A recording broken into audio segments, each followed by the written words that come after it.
Dongso, Yes, boss. yung idiom na Machul Joe, ibig sabihin nun, gaano man kahirap ang isang bagay, kailangan subukan mo. Kaya, sa kahit anong bagay, subok lang ng subok, ha? Opo, tama kayo.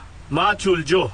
Parang tuloy lang sa pagmuya, kahit matigas ang buto. Yan, grabe, ang galing mo. Ang dami mo talagang nalalaman. Pagka-master mo ng English, mukhang na-master mo na rin ang 4 character Tama na idioms. yan, ang sakit mo sa tenga.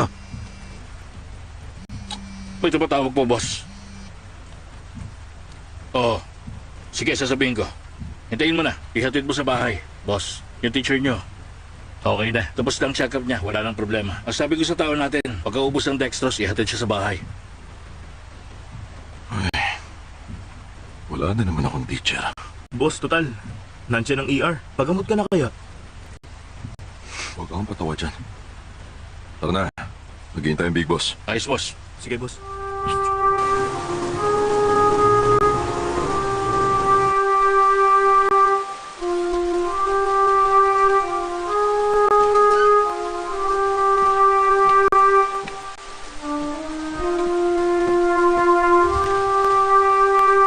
Gandang gabi, boss.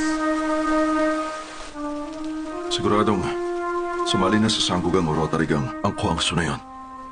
Para saan niyo siya? Hindi naman talaga. Malaking banta ang Kuangso na yon sa atin. Bakit pa pinatulan mo siya? Tinutukan niya ang teacher ko. Dongso,